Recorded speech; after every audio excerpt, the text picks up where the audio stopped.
Assalamualaikum warahmatullahi wabarakatuh. Waalaikumsalam warahmatullahi wabarakatuh. Alhamdulillahirabbil alamin. Hamdalillah fi ni'amahu wa yukafi'u mazidah. Ya rabbana lakal hamdu kama yanbaghi li jalali wajhikal karim wa li azimi sultanik.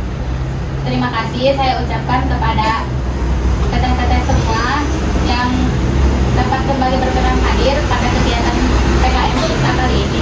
PKM kali ini di minggu keempat akan membahas tentang kedudukan hadis dalam Islam dan inkar sunnah. Pada kegiatan kali ini sesi pertama itu pembukaan, sesi kedua pemaparan materi, sesi ketiga tanya jawab, dan keempat kesimpulan dan penutup. Baiklah, kita mulai dengan mengucapkan bismillah bersama-sama. Bismillahirrahmanirrahim. Sesi kedua yaitu pemaparan materi.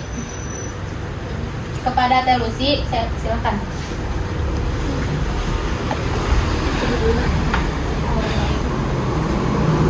Nah, judulnya kedudukan hadis dalam Islam dan inkar sunnah.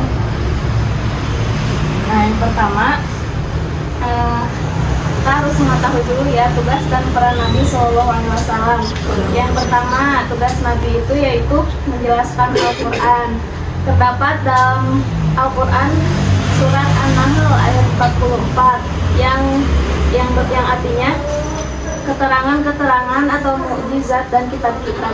Dan kami turunkan kepadamu Al-Quran agar kamu menerangkan pada umat manusia apa yang telah diturunkan kepada mereka dan supaya mereka memikirkan. Yang kedua yaitu tugas Nabi SAW adalah Rasulullah merupakan teladan yang baik yang wajib dicontoh oleh setiap muslim. Ini terdapat dalam Al-Quran surat Al-Ahzab ayat 21. Nah, artinya sungguhnya telah ada pada diri Rasulullah itu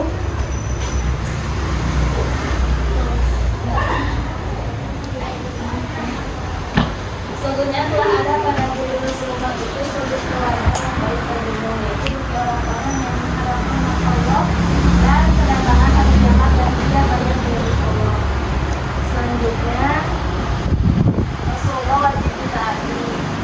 Terdapat dalam Al-Quran surat Al-Anfal ayat 20 dan juga surat An-Nisa ayat 80. Nah, yang terakhir itu Rasulullah SAW mempunyai wewenang untuk membuat suatu hukum.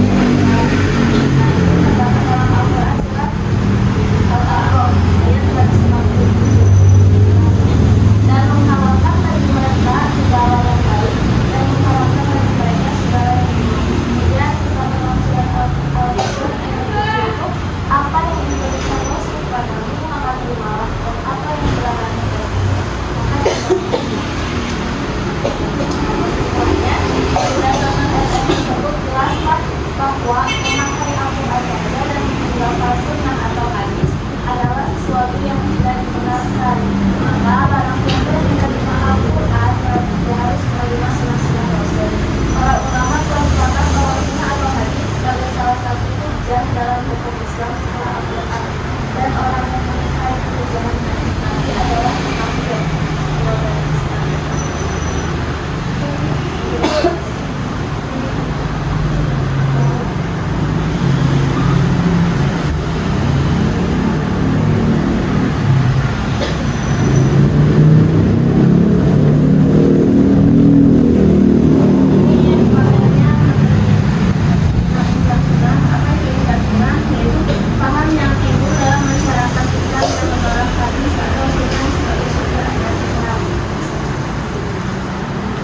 Jadi maksud menolak hadis dan sunnah sebagai sumber ajaran Islam itu mereka tuh cuma percayanya hanya kepada Al-Quran.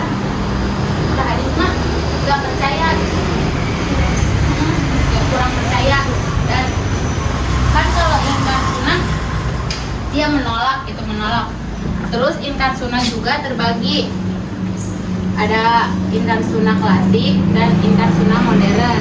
Kalau inkar sunnah klasik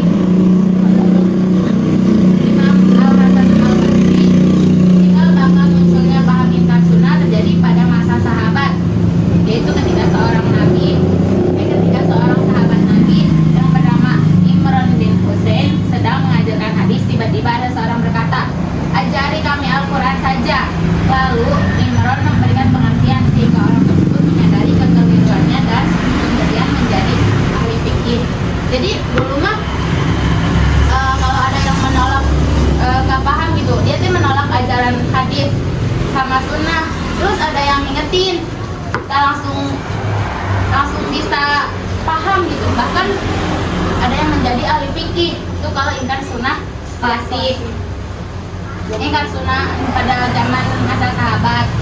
Ingkar sunnah klasik berkembang pada abad kedua Hijriah pada masa Imam Syafi'i di Basrah, Irak. Imam Syafi'i pernah berdebat dengan orang yang menolak sunnah.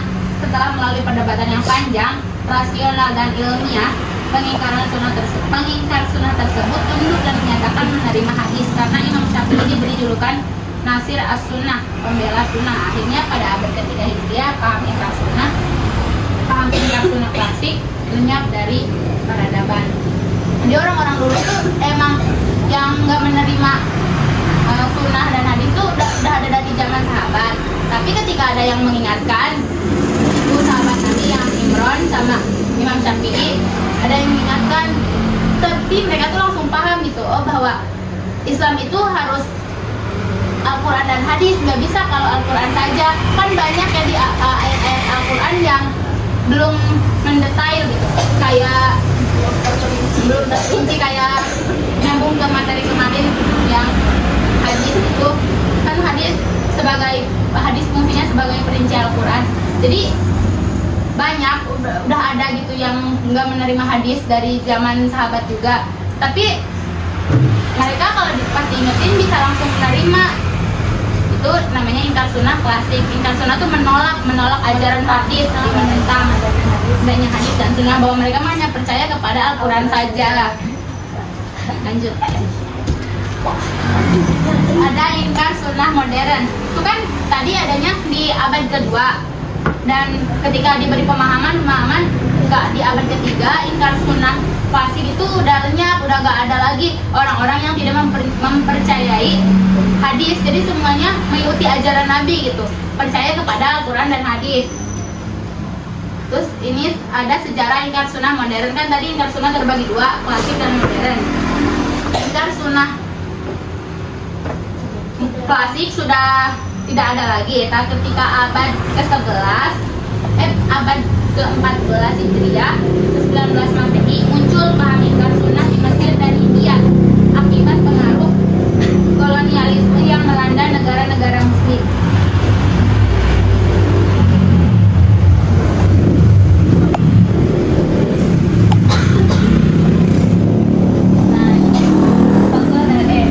Salah satu di antara tokoh-tokoh yang ingkar sunnah modern di Mesir, yang pertama ada Syekh Muhammad Abduh.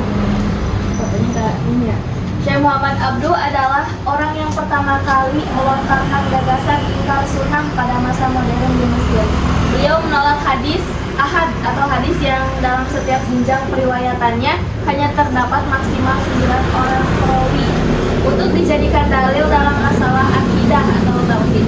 Menurutnya, untuk masalah akidah hanya dapat dipakai hadis-hadis mutawatir saja. Jadi beliau tidak menentang adanya hadis ahad. Beliau hanya hadis mutawatir saja. Nah, kemudian ada Taufik Sidki, tokoh kedua ingkar sunnah modern di Mesir. Dr. Taufik Sidki menulis 2 artikel dalam majalah Al-Manar nomor 7 dan 12 tahun ke-4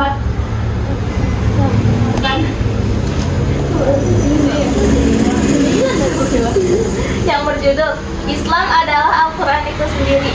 Sambil mengutip ayat-ayat Al-Quran, dia mengatakan bahwa Islam tidak memerlukan sunnah. Nah, beliau ini tidak menentang adanya sunnah. Nah, selanjutnya yang tokoh ketiga yaitu Ahmad Amin.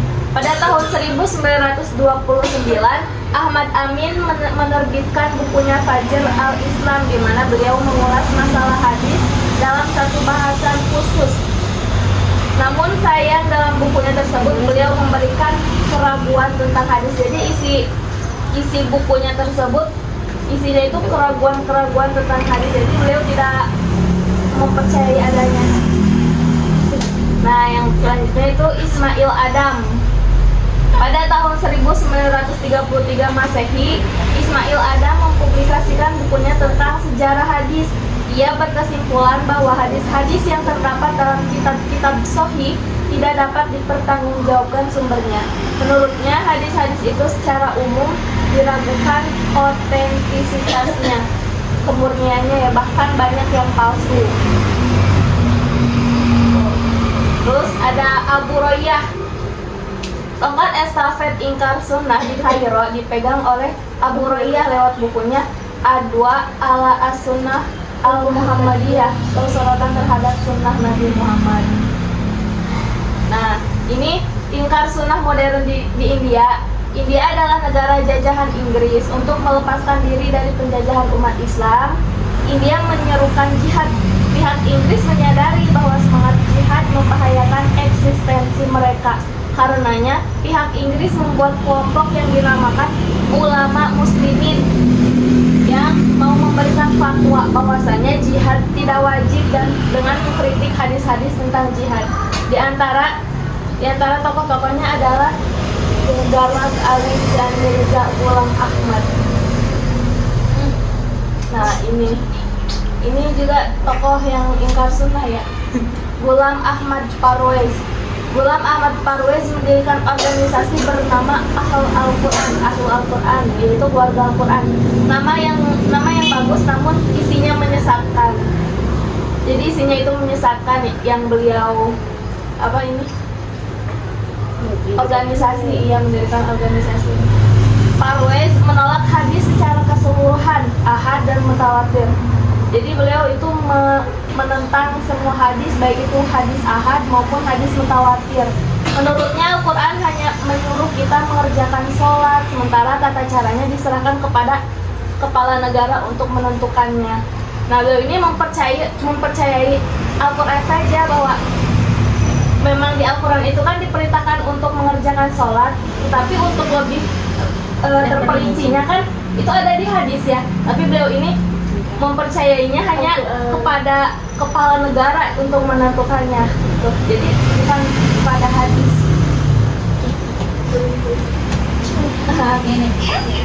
Nah, Qasim Ahmad ini adalah pelopor lahirnya kelompok Quranisme yang paling tenar di Malaysia. Dia menyeru umat Islam agar meninggalkan hadis karena menurutnya ia merupakan ajaran palsu yang disandarkan kepada Rasulullah SAW. Jadi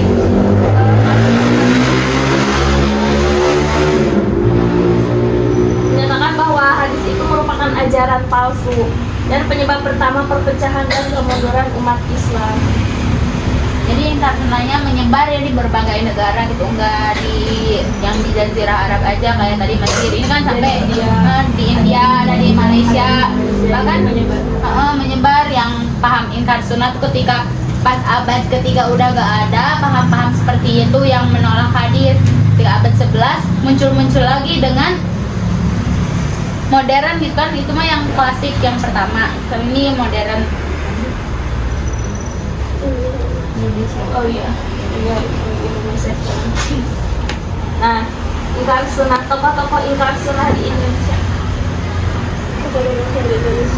Tokoh-tokoh ingkar sunnah di Indonesia diantaranya adalah Abdul Rahman, Ahmad Sutarto, Nazwar Syamsu, Dalim Lubis, dan lain-lain.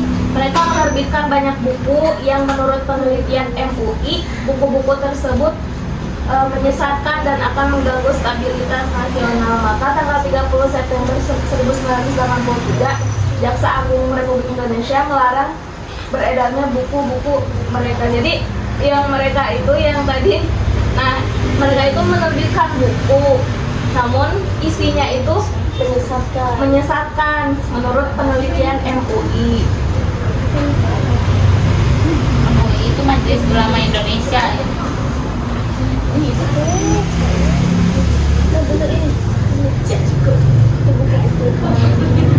Ini buku-buku karangan ingkar sunnah di Indonesia Yang dikarangkan ini namanya Alam Barzakh ya, judulnya Alam itu perbandingan agama. Al-Quran isinya itu perbandingan agama, dalamnya Al-Quran dan Bible. Kemudian ada Al-Quran tentang manusia dan masyarakat, isinya Al-Quran tentang sholat, puasa, dan waktu, Al-Quran tentang Mekah dan ibadah haji, Al-Quran tentang manusia dan ekonomi, dan lain-lain. Kemudian ulama pembela sunnah pada abad modern. Nah, ini salah satu ulama yang membela sunnah pada abad modern. Yang pertama ada Profesor Dr. Mustafa As-Sibai. Nah, ini fotonya. Nah, kemudian ada Profesor Dr. Mustafa Al-Azami. Nah, ini juga kitabnya ya, kitab yang diterbitkan oleh beliau. Nah, ini juga kitabnya dan kitabnya. Nah, ini ada perbandingan ingkar sunnah klasik dan modern. Karena tadi ada dua ya perbandingan. Ada ingkar sunnah klasik dan modern. Nah, ingkar sunnah pada ditinjau dari perkembangannya, ingkar sunnah klasik itu muncul pada masa sahabat, berkembang pada abad kedua Hijriah di Basrah, Irak. Nah, kemudian lenyapnya pada akhir abad ketiga Hijriah. Sedangkan untuk ingkar sunnah modern, perkembangannya itu muncul abad ke-14 Hijriah di Kairo, Mesir, dan India, Pakistan. Jauh dilihat dari sebabnya, ingkar sunnah klasik ketidaktahuan akan fungsi dan kedudukan sunnah dalam Islam. Jadi yang menyebabkan adanya ingkar sunnah klasik itu dikarenakan ketidaktahuan akan fungsi dan kedudukan sunnah dalam Islam. Sedangkan ingkar sunnah modern penyebabnya apa? Karena pengaruh kolonialisme yang ingin melumpuhkan Islam. Nah, selanjutnya ada dilihat dari bentuknya. Ingkar sunnah klasik bersifat perorangan dan tidak mengklaim dirinya pembaharu atau mujtahid. Sedangkan untuk ingkar sunnah modern, kelompok yang terorganisir dan tokoh-tokohnya banyak yang mengklaim sebagai pembaharu. Jadi ingkar sunnah modern berkelompok gitu ya, jadi terorganisir dan mengklaim sebagai dirinya itu sebagai pembaharu. Nah, yang terakhir dilihat dari sikapnya, ingkar sunnah klasik mencabut pendapatnya setelah menyadari kekeliruannya. Sedangkan ingkar sunnah modern bertahan pada pendiriannya, bahkan menyebarkan pemikirannya secara diam-diam meskipun dilarang oleh pemerintah.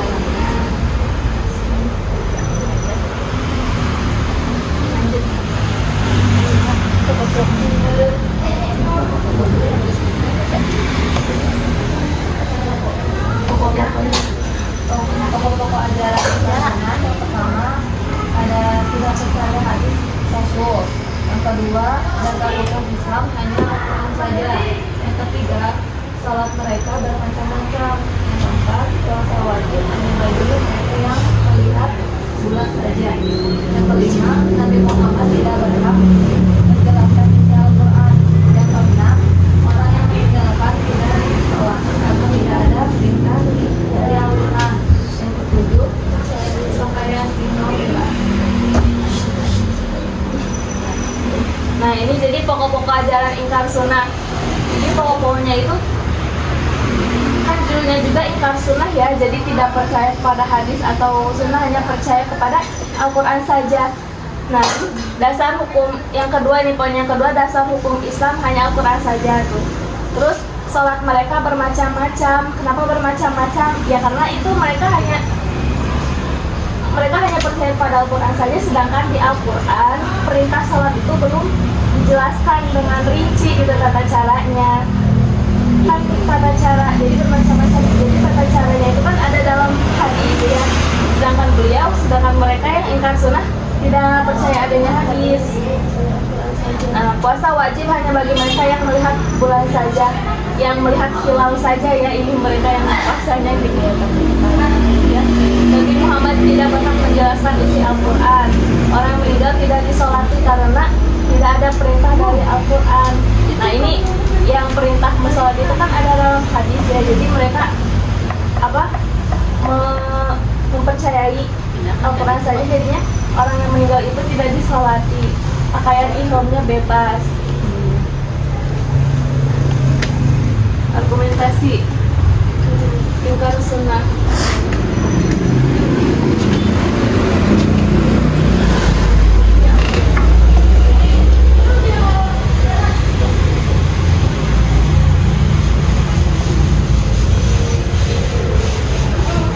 Ini argumentasi ingkar sunnah. Argumentasi itu kayak pendapat dari mereka-mereka yang mengingkari sunnah gitu, yang mengingkari sunnah dan hadis. Al-Quran sudah lengkap berdasarkan Quran surat Al-An'am ayat 38 dan An-Nahl ayat 89. Bismillahirrahmanirrahim. Ma farratna fil kitabi min syai'. Tidak ada satupun yang kami tinggalkan dalam Al-Quran. Tapi mereka hanya terfokus kepada ayat-ayat itu gitu. Belum ke melihat ayat-ayat yang lain, bahwa mereka tidak melihat kepada sholat. Kan Allah hanya memerintahkan lakukanlah sholat, puasa, dan zakat, tapi tidak memberitahu gitu gimana kan karena tata caranya kan itu dijelaskan dalam hadis. Mereka yang berpendapat seperti ini tidak melihat pada ayat-ayat Al-Quran yang lain, hanya melihatnya di Quran surat An-Nahl dan Al-An'am saja. Yang surat An-Nahl, wa nazzalna 'alaikal kitaba tibyanan likulli syai', dan kami turunkan kepadamu Alkitab untuk menjelaskan segala sesuatu. Jadi Al-Quran tidak perlu penjelasan dari sunnah atau hadis. Dan ulama membantah ya, tadi kayak kan ada Dr. Mustafa Al-Azami dan Dr. Andes Mustafa Asy'ari, itu mereka para pembela sunnah di modern. Mereka membantah gitu, para ulama membantah ketika para ingkar sunnah yang berbicara seperti itu membantah. Pengingkar sunnah suka pilih-pilih ayat yang mendukung pendapat mereka, tapi meninggalkan ayat yang lain. Terus seperti dalam Quran surat Al-Hasyr dan Al-Ahzab, yang artinya arti segala sesuatu pada Quran surat An-Nahl tidak bisa diartikan secara harfiah. Namun maksudnya adalah Al-Quran berisi banyak penjelasan tentang masalah hukum yang dihadapi manusia. Mereka berargumen lagi yang para ingkar sunnah. Nabi SAW melarang sahabat menulis sunnah atau hadis. Seandainya sunnah atau hadis adalah sumber hukum Islam, maka tidak mungkin Nabi SAW melarang penulisannya. Memang waktu itu Nabi pernah melarang para sahabat menulis hadis karena ketika itu sedang proses penulisan Al-Quran, jadi takut tercampur antara hadis dan Al-Quran. Jadi itu kayak nanti dulu kita selesain dulu ini yang Al-Quran aja, kan Al-Quran mau dibukukan, kan Al-Quran tuh nggak langsung jadi buku gitu, nggak langsung jadi kayak tersusun. Itu juga prosesnya belum mushaf gitu. Belum jadi mushaf. Prosesnya kan ketika sahabat Nabi, jadi Nabi melarang para sahabat menulis sunnah atau hadis.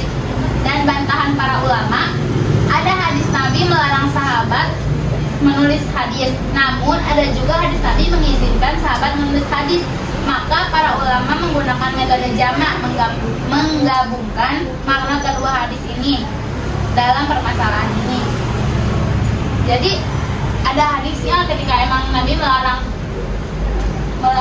menulis membukukan menulis hadis karena emang sedang membukukan Al-Quran. Tapi ada juga Nabi ketika sudah membukukan Al-Quran sudah selesai, Nabi juga memerintahkan kepada para sahabat untuk menulis hadis. Ingkar sunnah itu orang anu menolak hadis dan atau sunnah. Nah, ingkar sunnah terbagi dua, ingkar sunnah modern dan ingkar sunnah klasik. Ingkar sunnah modern ingkar sunnah klasik terjadi pada abad kedua dan ininya apa lenyapnya di abad ketiga.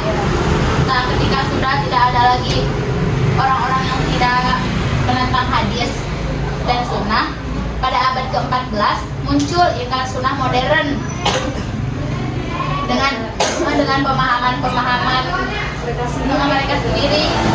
Mungkin hanya itu yang dapat disampaikan. Semoga bermanfaat. Wassalamualaikum warahmatullahi wabarakatuh.